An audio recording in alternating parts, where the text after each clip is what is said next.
Hi అండి, ఈరోజు మన ఈ వీడియోలో గోధుమ రవ్వతో ఉప్మా టేస్టీగా పొడి పొడిలాడుతూ ఎలా చేసుకోవాలో తెలుసుకుందాం. ఈ విధంగా చేశారంటే ఉప్మా అంటే ఇష్టం లేని వాళ్ళు కూడా చాలా ఇష్టంగా తింటారు. అలాగే ఎప్పుడు చేసినా కూడా చాలా బాగా కుదురుతుంది. ఈ విధంగా చేసి చూడండి.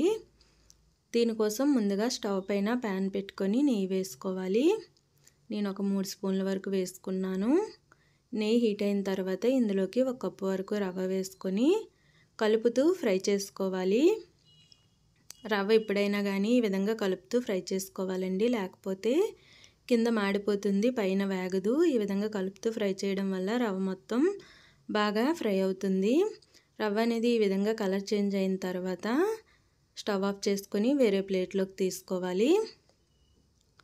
తర్వాత స్టవ్ పైన అదే ప్యాన్ పెట్టుకొని ఒక 3 స్పూన్ల వరకు ఆయిల్ వేసుకోవాలి. ఆయిల్ హీట్ అయిన తర్వాత కొద్దిగా పల్లీలు అలాగే 2 స్పూన్ల వరకు పోపులు వేసుకొని ఫ్రై చేసుకోవాలి. ఇవి కాస్త ఫ్రై అయిన తర్వాత ఇందులోకి కట్ చేసి పెట్టుకున్న ఉల్లిపాయ ముక్కలు, పచ్చిమిర్చి అలాగే కొద్దిగా అల్లం వేసుకొని ఆనియన్స్ని బాగా మెత్తబడే వరకు కూడా మూత పెట్టి మగ్గించుకోవాలి. ఆనియన్స్ అనేవి ఈ విధంగా మెత్తబడిన తర్వాత ఇందులోకి కొద్దిగా కరివేపాకు వేసుకోవాలి. కరివేపాకు వేసుకొని ఒకసారి బాగా కలుపుకొని మూత పెట్టి మరో 2 నిమిషాల పాటు ఫ్రై చేసుకోవాలి.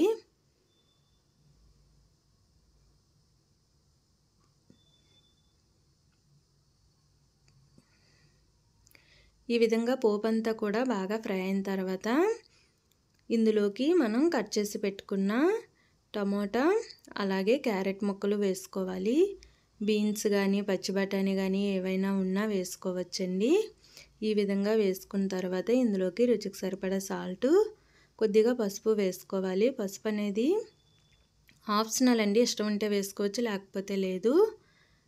సాల్ట్ వేయడం వల్ల మనం వేసిన వెజిటేబుల్స్ అన్నీ కూడా బాగా మెత్తగా మగ్గుతాయి. ఈ విధంగా సాల్ట్ వేసుకొని ఒకసారి బాగా కలుపుకొని మూత పెట్టి ఈ క్యారెట్ టమాటా అనేవి మెత్తబడే వరకు కూడా ఫ్రై చేసుకోవాలి. ఈ విధంగా టమాటా ముక్కలు అనేవి చూడండి బాగా మెత్తబడ్డాయి. క్యారెట్ కూడా కాస్త మెత్తబడింది కదా. ఇప్పుడు ఇందులోకి 1 కప్పు రవ్వకి 3 కప్పుల వరకు వాటర్ యాడ్ చేసుకోవాలి. వాటర్ వేసుకొని ఒకసారి బాగా కలుపుకొని సాల్ట్ సరిపోకపోతే ఈ స్టేజ్లోనే వేసుకోవచ్చు. నాకు సరిపోయిందండి, అందుకే వేసుకోలేదు. ఇప్పుడు స్టవ్ని హై ఫ్లేమ్లో పెట్టుకొని మూత పెట్టి వాటర్ని ఈ విధంగా మరిగించుకోవాలి. వాటర్ ఈ విధంగా మరుగుతున్నప్పుడు ఇందులోకి మనం ఫ్రై చేసి పెట్టుకున్న రవ్వ వేసుకొని ఒకసారి బాగా కలుపుకోవాలి. తర్వాత మీడియం ఫ్లేమ్లో ఈ విధంగా మధ్య మధ్యలో కలుపుతూ ఉడికించుకోవాలి.